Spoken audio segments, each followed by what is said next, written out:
I recently got a direct message on Instagram with this question. What are your thoughts on GLP-1s?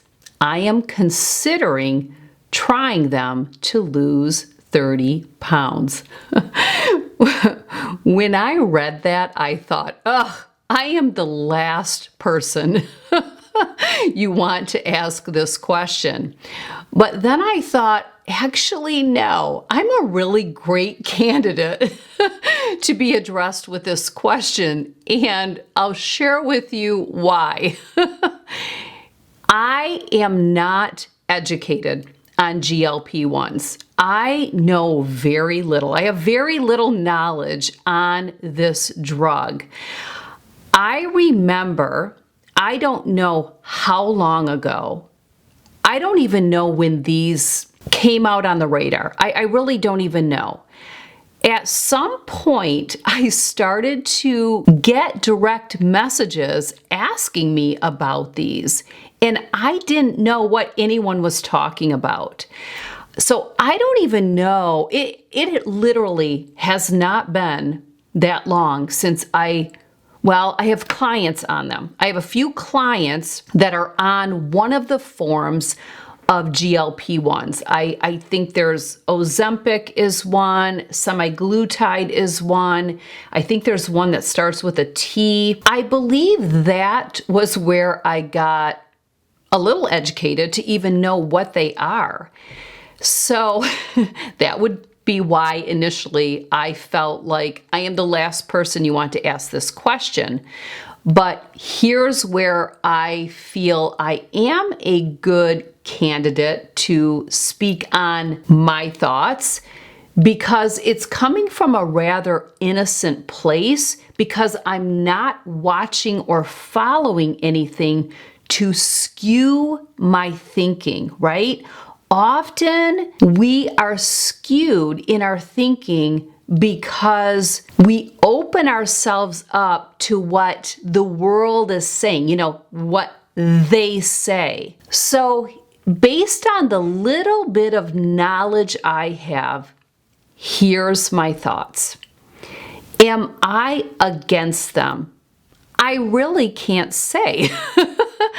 I don't have enough information to be against them, okay? And I wouldn't be against anything because the world or people or they are against it. I'm not a follower. I don't prescribe to the noise of the world. I don't watch the news. I'm not on TikTok. I'm on Instagram and Facebook a little bit, but that drug doesn't pop up in any of my prompting to look at or prompting to view, because it's just not an area I'm interested in. And with the news, my husband watches the news diligently, and he will inform me if there's anything that would be of interest to me or anything that could be a concern. It's just in my best interest. Everything takes time, right? We're all going to put our time in an area that is a priority for us.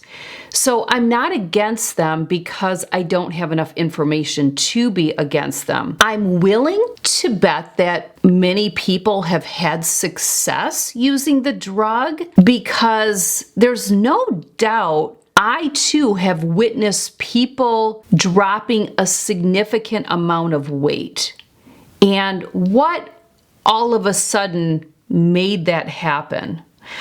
So while I may not know if the drug was being used to assist them, sometimes we have our little assumptions, and I'm no different than anyone else. So do I believe the drug works or has the capability to work? Yes, I actually do. With the little bit of knowledge that I have, I believe it has the capability to work because it is indeed so popular. Because it's talked about a lot, and it's talked about in a way that it's providing results. I've spoke many times on how I believe all diets work. All diets work. There's not a diet out there that you will hear me say, don't do it or it doesn't work. I believe diets work. All diets. It's not the diet that fails. It's the person doing the diet fails at adhering to the actual diet consistently for the long term to see results. I hope that makes sense. So diet works, all of them.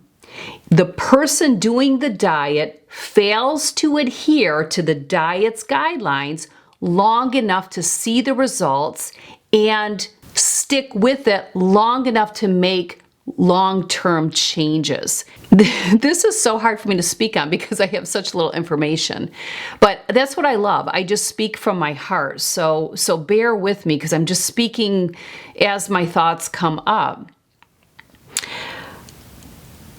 I believe that GLP-1s have a place and do work and probably should be incorporated, especially for severe obesity. We're talking heavily overweight, severe obesity.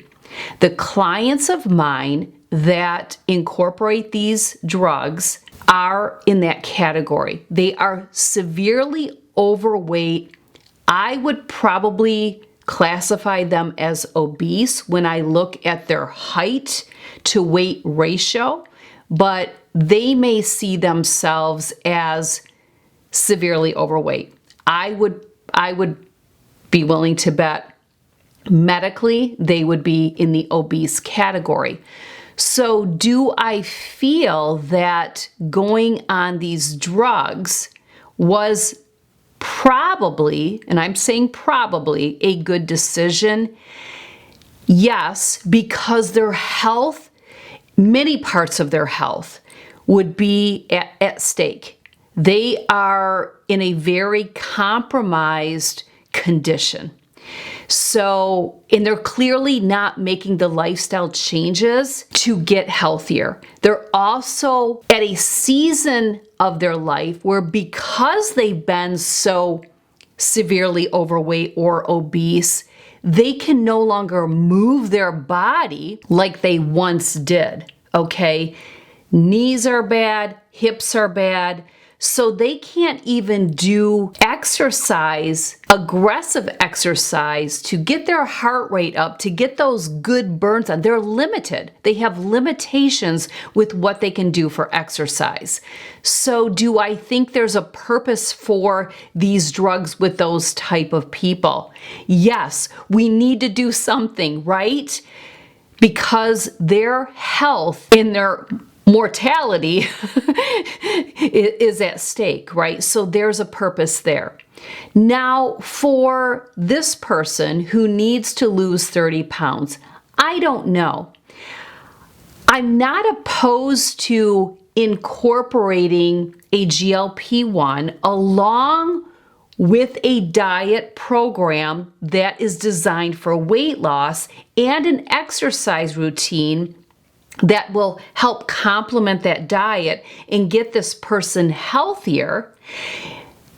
I'm not opposed to incorporating maybe a microdose. You know, there's a microdose of these GLP-1s to help move the needle towards the goal a little bit more rapidly, because in my 18 years of working with clients on their health and wellness, what I found is we are just a society that wants immediate results. And if I don't get those immediate results, I'm going to believe that whatever I was doing isn't working, so then I just stop. And then I put on the few pounds that I did take off because it's just not coming as fast as I want it, right? So they get discouraged and they fall off the plan. I believe in a 30-pound weight loss, maybe incorporating a GLP-1 to assist with what you're going to be doing, though.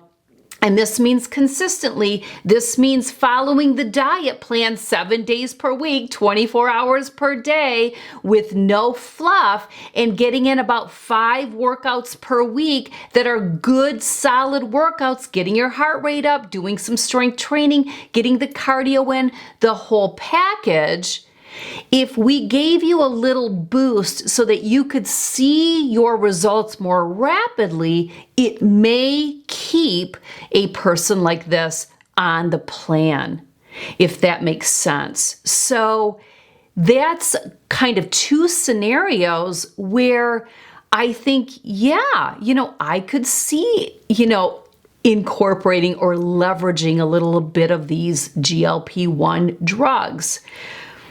Now, if a person who has a desire to lose 30 pounds simply wants to go on the highest dose of these drugs to lose her weight but do nothing else, I think it's a slippery slope. Could she have results? Well, we are seeing people drop a lot of weight. Even some women who have had a really healthy weight and have looked good have even gotten leaner. Now, I don't know, because carnivore has become a pretty big thing, and you can definitely get very, very tiny doing the carnivore diet because you're in a state of ketosis.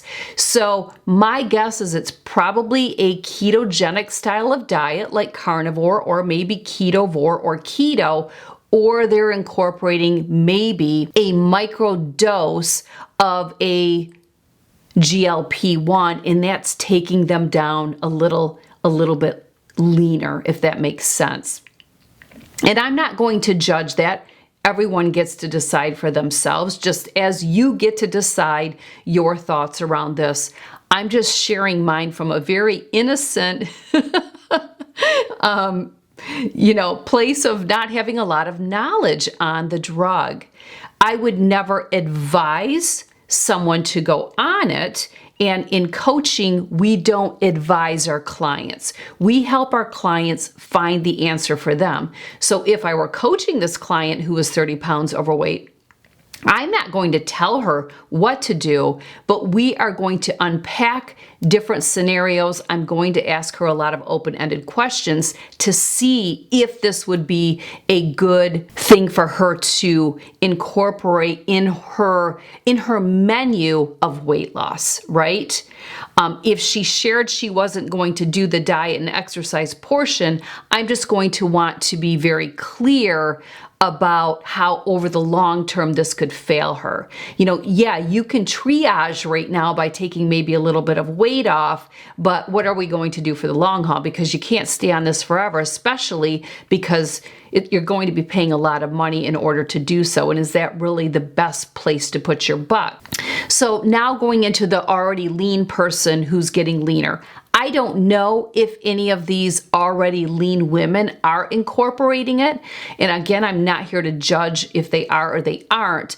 I'm just saying I am seeing a pattern of certain women, whether it's women in Hollywood, women influencers, and even women I know out and about that have just taken it down a notch. And I'll share that I'm not necessarily seeing dietary changes either. So who knows? This is a wild guess and one that I keep to myself because I don't have facts. This is just a thought that I may have. Now, what you may find interesting is that the clients that I coach that are using GLP-1s have all the same story.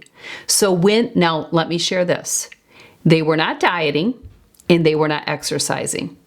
They go on a GLP-1 and they lose a little bit of weight. And one of the things that my clients have shared with me, and again, I don't know exactly what these drugs do, but my clients have shared the same thing. It quiets the food noise. And I guess what that means is, the noise. Like we have the noise of the world. It quiets the noise around food. Now, I don't know if these drugs give you a satiated feeling where you're not hungry. I don't know. I guess it just tunes down the noise. And I have asked my clients, well, have you ever explored what drives you to eat? Okay, because I know for me, what drives me to eat isn't really noise. It's if the baked goods are out, I want the baked goods. So that's not really noise. It's I can see them and I know how much I love them. So I feel like it's taste that drives me to eat. And if I am craving something, it's a taste. I'm craving the taste, and that's probably my biggest obstacle. So I do believe there's weight bared in knowing what drives you to eat. Is it your emotions? Many it is. And not that I don't ever have a desire to eat based on emotions, but mine is generally taste. I get a craving, that's what I want. Okay, so even with drinks, I get a craving for wine, that's what I want is wine. Most often, I abstain from it because I know that it's okay to want it, Tracy, but it's not part of today's plan because we're not celebrating.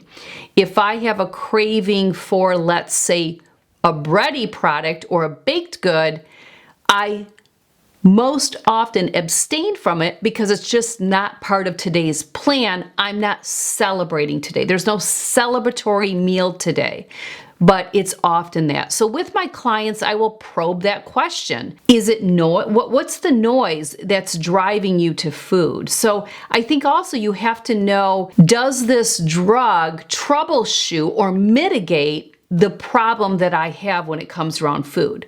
I don't know, and I'm not going to go into all the different things that they've shared, but I will say that's what they've shared with me. It tunes out or lowers that, it tunes out that food noise. So they initially had results, but what's happened is those results were short-lived. Now, I'm not shocked by this because they're still eating the way that they did. They're still living a sedentary lifestyle. So it just makes complete sense. And actually, I back it. I back this. It should not be that easy.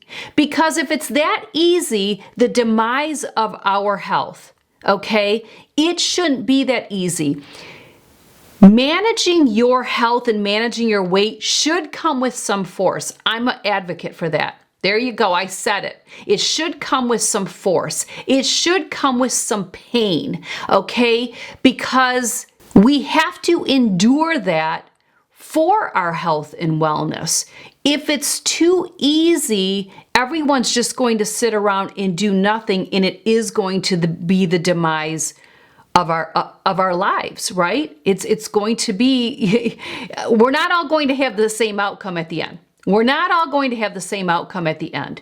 Regardless if these drugs are part of the plan, we are not all going to have the same outcome at the end, right? Those that are living a healthy lifestyle, those that are following a clean eating plan and exercising, it's going to show. And those who aren't, it's going to show. We will not all have the same results at the end. And we shouldn't. We shouldn't. So I'm not a supporter of incorporating this drug, regardless of what state you're in, if you're not making measures in other areas. So even if you are limited on physical activity because of the status of your health, your knees, your joint, you've got all this pain and then you at least need to be doing the work with your eating. And what I'm seeing is my clients aren't, and therefore the drug quit working for them. And frankly, it really should. It really should, because it requires force to live a healthy lifestyle, and it should. We live an earthly life, folks. This is a fallen world, and we live an earthly life. We are humans living an earthly experience. And with that earthly experience, there's just no shortcuts. There's no quick fixes. Everything worth living for is going to require some work, some force, and sometimes a little bit of pain. So my thoughts on GLP-1s, there you go. Straight from the heart, straight from the mind, straight from the coach. So feel free to weigh in. That comment section is there for a reason, and I read those comments. Would love to hear what your thoughts on GLP-1s are, and are they coming from what they say or from the knowledge you have, or you're like me, you really aren't knowledgeable, so it's just coming from your heart. You're just throwing out your own thoughts, and your thoughts aren't influenced by anyone. How many people can say their thoughts are not influenced by anyone? How many people can say that? Check yourself today. Take stock on yourself. Where are your thoughts coming from? What drives how you think about something? Right? Can you think for yourself without being influenced by the noise of the world? What they say. So great topic. Thank you to the person who reached out to me. Look what it prompted. It prompted me to speak, differently than probably the norm. I don't know because I don't follow any of it, but thanks for being here. This video is long enough. Again, feel free to weigh in what your thoughts are, and I will see you back here on Friday with another YouTube video. Be sure to be watching me on Instagram stories, where I talk often about topics just like this. Be sure to check out last week's empties video, where I shared all of my empties for the month of June. I'll have another one at the end of July. And to complement today's topic about listening to the noise of the world and what they say, check out last Friday's video that published on July 4th, Independence Day, where I talk about the noise of the world and being influenced by what they say. Have a good one.